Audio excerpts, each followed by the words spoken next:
को लेकर हमारी माधुरी नाडिग जी, जो कि कन्नड़ा एक्टिविटीज इस बेंगलोर शहर के अलावा भी देश विदेश में कार्य कर रही हैं। ये BTech and MTech BITS Pilani से इन्होंने किया हुआ है।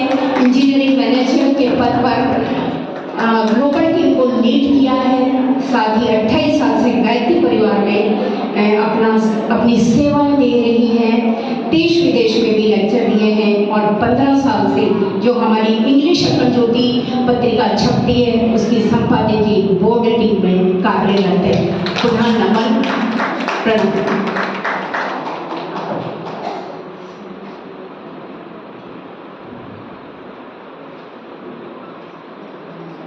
जय गुरुदेव। पहले तो हम सबको गर्व करना है कि हम लोग भारतवासी हैं, नारी है। गर्व करने की बात है, इससे ज्यादा और गर्व करने की बात है हम लोग इस भारत भूमि में हमने जन्म लिया है, जहाँ पे हमेशा ही नारी की गरिमा सर्वोत्कृष्ट रही है। इसीलिए हम जब भी बात करते हैं हमारे देवी देवताओं की भी पहले नारी का नाम आता है, नारी शक्ति का नाम आता है। तो जब हम राधे श्याम बोलती है तो राधा जी पहले है, जब हम लक्ष्मी नारायण बोलते हैं तो लक्ष्मी जी पहले है, जब हम पार्वती परमेश्वर बोलते हैं तो पार्वती जी। शक्ति स्वरूपिणी जो है वो हमेशा ही पुरुष के पीछे खड़ी है, लेकिन शक्ति तो पुरुष की नारी से ही है। भारतीयों को ये सब बताने की जरूरत ही नहीं है। इसीलिए जब भी नारी दिवस का इंटरनेशनल विमेंस डे का प्रस्ताव जब होता है तो मेरे मन में एक ही बात आती है कि भारतीयों को ये जताने की जरूरत ही नहीं है कि हमें समानता चाहिए या इक्वालिटी दीजिए या हर क्षेत्र में हमें आगे बढ़ना है। हम हर क्षेत्र से हमेशा ही आगे रहे हैं, लेकिन इस चीज को बस हमारे जहन में वो ओझल नहीं होने देना है। Because we have always been ahead from our Vedic times. So it is just a matter of जो अंधकार का युग बोला जाता है, the बीच में जो डार्क एजेस बोलते हैं, उसमें सभी चीज का कायाकल्प हो गया है। एंड हम हिस्ट्री से सिर्फ वही चीजें सीखते हैं एजुकेशन के तौर पे भी, जिसकी वजह से whatever self esteem we have, it is something that we have gradually forgotten, and then we need to remind ourselves that okay, we have always been illustrious. The women in our country have always been illustrious and we are an example to the world outside. इसीलिए हम लोग महिला दिवस दूसरे देशों के लिए मनाते हैं, भारत में तो सबको पता है। और इन सब में भारत हमेशा अग्रगामी रहा है, और उससे ज्यादा गायत्री परिवार में हम लोग हैं, उससे जुड़े हैं। परम पूज्य गुरुदेव की विचारधारा से हम लोग जुड़े हैं, जिन्होंने हमेशा नारी को आगे रखा है। 21वीं सदी को नारी सदी बताया है परम पूज्य गुरुदेव ने। He was such A visionary, इसीलिए उनको युग दृष्टा कहा जाता है, क्योंकि उन्होंने इस युग का दर्शन किया है। कब? 1 सेंचुरी पहले उन्होंने इस युग का दर्शन किया है और इस युग को यह घोषणा की है कि एक नारी सदी है। और गायत्री परिवार के हर एक कार्यक्रम में, हर एक एक्टिविटी में हम देखते हैं कि नारी हमेशा आगे रहती है। यहाँ पे भी किसी भी कार्यक्रम में आई, ये नहीं है कि आज महिला दिवस का सेलिब्रेशन इसलिए नारी शक्ति का बहुत ज़्यादा अटेंडेंस है। गायत्री परिवार के हर एक्टिविटी में, हर प्रोग्राम में नारी शक्ति बढ़ चढ़कर हिस्सा लेती है और उसके सक्सेस का प्राइमरी कंट्रीब्यूटर रहती है। तो जब हम लोग कर्नाटका की बात करते हैं, हालांकि हमारा गायत्री परिवार यहाँ कई दिनों से सक्रिय है, लेकिन 3 चीजें होती है जो हमारी शक्ति है। एक होता है शरीर बल, दूसरा होता है बुद्धि बल, और तीसरा होता है स्थान बल। तो स्थान बल तभी मिलता है जब हम लोग यहाँ के लोगों को हम अपने साथ लेते चले।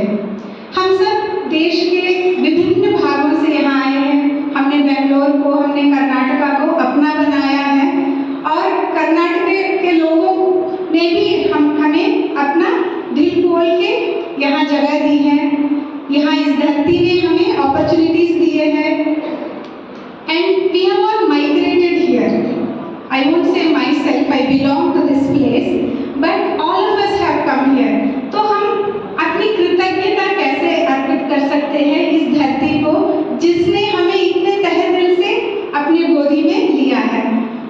वो एक ही चीज से कर सकते हैं, वो है हमारा जो गुरुदेव की वाणी का अमृत है, तो हम यहाँ के लोगों को अनुदान के रूप में हमें इनको अपनी तरफ से, अपनी कृतज्ञता का भाव से हम लोग उनको गुरुदेव से जोड़े. इस चीज में मैंने कहीं न कहीं कमी महसूस की है. हालांकि बहुत लोग बहुत कोशिश कर रहे हैं, लेकिन उसमें और थोड़ा गति पकड़ने की जरूरत है. जब इतनी सारी ऊर्जावान महिलाएं यहाँ पे एकत्रित है, तो मैं अपनी मन की बात रखना चाहूंगी कि मुझे आप सबका सहयोग चाहिए ताकि कर्नाटका में गायत्री परिवार की जो एक्टिविटीज है और गति पकड़े, और बहुत एक फ्लड की तरह, एक तूफान की तरह हम लोग यहाँ पे अपना पूरा वर्चस्व गायत्री परिवार का, परम पूज्य गुरुदेव की विचारधारा को हम लेके जाएं. तो हमने कई सारे कार्यक्रम किए हैं. यहाँ मुझे बताया गया कि मैं उसके बारे में बात करूं कि हमारा कर्नाटका में क्या प्रेजेंस रहा है. तो आप में से कितने लोग हैं जो एटलीस्ट 10 कन्नड़ा भाषाओं को जानते हैं? 10 लोगों को. कई सारी हाथ उठ रहे हैं. कितने ऐसे लोग हैं जो 5 लोगों को या 1-2 जनों को जानती है, 1-2 परिवारों को जानती है? बिल्कुल जानती है. तो बस हमें वही करना है कि हमारे जान पहचान के लोगों को बताना है. ऐसा ही नहीं कि आप एक मोर्चा निकाले कहीं और जाए, पर आपके जो नेबरहुड है, आपके जो अपार्टमेंट्स में है, उसमें जो कर्नाटका में गायत्री परिवार की एक्टिविटीज जो कन्नड़ा में चलाए जा रहे हैं, उसका एक अगर आप पहले जानेंगे तो किसी और को बता पाएंगे. तो इसीलिए मैं आज संक्षिप्त में ये बताना चाहूँगी कि क्या क्या कार्यक्रम चल रहे हैं. मोटे मोटे बुलेट पॉइंट्स में बताऊँगी. एक है हमारा जो हमारे मिशन का जो फाउंडेशनल बेसिस है, जो गायत्री है और गायत्री यज्ञ है. हम गायत्री यज्ञ और यज्ञ का ज्ञान विज्ञान जन जन तक पहुँचा रहे हैं कनाडा में. विगत 1 साल में 2 साल में बहुत सारा प्रोग्रेस हुआ है. महीने में हम लोग एटलीस्ट 2 बड़े यज्ञ कर रहे हैं, जो 9 कुंडी यज्ञ कर रहे हैं, 24 कुंडी यज्ञ कर रहे हैं, और बहुत सारे कन्नड़ा परिजन एकदम अभिभूत हो रहे हैं. उन्होंने कभी ऐसा यज्ञ या ऐसा हवन कभी अटेंड ही नहीं किया है, क्योंकि यज्ञ की जो प्रोसेस है साउथ इंडिया में बहुत प्रिवेलेंट है. क्योंकि हम लोग जब गृह प्रवेश करते हैं, यज्ञ करते हैं, रुद्र यज्ञ कराते हैं, ये गणपति होमा करते हैं, तो कई सारे उन्होंने हवन तो अटेंड किए हैं, लेकिन जो गायत्री परिवार, जो परम पूज्य गुरुदेव की विचारधारा से जो साइंटिफिक यज्ञ हम कराते हैं, न भूतो न भविष्यति, उन्होंने कभी वो अटेंड नहीं किया है कि जिसमें एक चीज का विवरण दिया जाता है. तो बिना बताए हम लोग एक जगह हवन करने जाते हैं और उसी में 2 और प्रोग्राम फिक्स हो रहे हैं. तो ऐसा करके बहुत गति पकड़ी है यज्ञ का जो हमारी श्रृंखला है. उसके बाद कोविड का टाइम हमारे लिए ब्लेसिंग है, क्योंकि समय प्रबंधन तो अपने ही हाथ में है. तो जब कोविड का डाउन टाइम था, हमने 2 यूट्यूब चैनल शुरू किए हैं, केवल कन्नड़ा साहित्य से रिलेटेड है. तो उसमें कई सारे मेंबर्स बने हैं. अभी 500 से ज़्यादा मेंबर्स जुड़े हैं, और हर महीने 15 से 20 लोग जुड़ते जा रहे हैं अपने आप. तो इसमें हमने क्या किया है कि भले ही गुरुदेव ने 3200 से ज़्यादा पुस्तकें लिखी है. He has written literature that weighs more than his own body weight, and all this literature is in Hindi.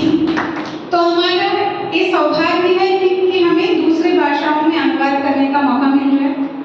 तो गुरुदेव वो भी कर जाते तो हमारा कुछ काम नहीं रहता. तो गुरुदेव ने वो भी अनुदान हमें दिया है कि वो मौका प्रदान किया है कि हम उनको जन जन तक ले जाएं।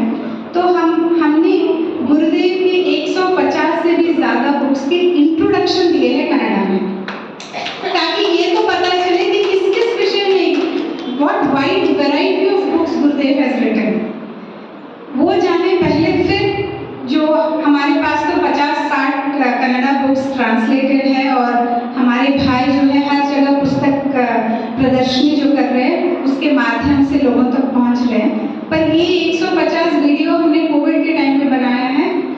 हर एक दिन एक बुक का हम इंट्रोडक्शन देते हैं यूट्यूब में, all the salient points in that book जो गुरुदेव ने दिया है, उसके थ्रू हमें ट्रिमेंडस रिस्पॉन्स मिला है एंड उसकी सब्सक्राइबरशिप बढ़ती जा रही है। तो मैं चाहूँगी कि ये सब चैनल्स और ये सब जो मीडिया हमने तैयार किया है वो आप शेयर करें। तो अगर आप लोग गायत्री परिवार के व्हाट्सएप ग्रुप से अभी तक नहीं जुड़े हैं तो ज़रूर जुड़िए अपने आप को। रीता दीदी जोड़ेंगी या हमारे कार्यकर्ता भाई बहन जो है अपना नंबर दे के जाइए और वो आपको जोड़ देंगे। और एक और कार्यक्रम हम लोग लगभग 7 साल से कर रहे हैं। हर साल हम लोग यहाँ के परिजनों को शांतिकुंज ले जाते हैं, शांतिकुंज ले जाते हैं और हर साल सितंबर के महीने में जाते हैं। तो वहाँ पे एक कार्यशाला चलाते हैं, पूरा कन्नड़ा में चलता है और कन्नड़ा परिजनों को ले जाते हैं। इस बार ये हिस्टोरिकल रहा है कि हमें 2 कैंप करने पड़े, सितंबर में, नवंबर में। लेस देन 2 मंथ्स के अंतराल में हमें एक और कैंप करना पड़ा क्योंकि डिमांड इतनी थी। क्योंकि पहली बार, मैं तो ऑलमोस्ट 28 ईयर्स से गायत्री परिवार से जुड़ी हूँ और ये हिस्टोरिकल थिंग पहली बार हुआ है कि इतनी मांग थी कि हमें डेडिकेटेडली लेके जाना पड़ा। उसमें पूरा जो गुरुदेव का वर्चस्व है, जो शांतिकुंज का है, कार्य प्रणाली है, वो सब देखने को मिलता है और इतना छू जाता है लोगों के दिलों को कि वो अपना मायका समझते हैं शांतिकुंज को और बार बार आने की इच्छा प्रकट करते हैं। तो इसमें भी आप ये बता के कर सकते हैं कि उसके बाद आप ऋषिकेश हरिद्वार देख सकते हैं, 4 धाम की यात्रा हो सकती है। इसीलिए हमने सितंबर चुना है क्योंकि 4 धाम की यात्रा शुरू हो जाती है तब तक। तो इसके माध्यम से, किसी भी एक माध्यम से हम लोगों को गुरुदेव के साथ, गुरुदेव की विचारधाराओं के साथ जोड़े। और ये थोड़ा सा कंट्रीब्यूशन है अपनी तरफ से कि हम लोग वर्ल्ड की इकोनॉमी को, इंडिया की इकोनॉमी को हमारा कंट्रीब्यूशन के साथ गुरुदेव के प्रति हमारी गुरुदक्षिणा क्या है, हमारा जो कृतज्ञता क्या है, इसको एक रूप से भी आप जता सकते हैं। और किसी भी बहन को, किसी भी भाई को इसके बारे में, कर्नाटक एक्टिविटीज़ के बारे में अगर कुछ जानना हो तो ज़रूर मेरे से संपर्क करें। मैं आपको वो सारे पॉइंटर्स और लिंक्स दे दूँगी जिसके थ्रू आप और लोगों को जोड़ सकें। जय गुरुदेव।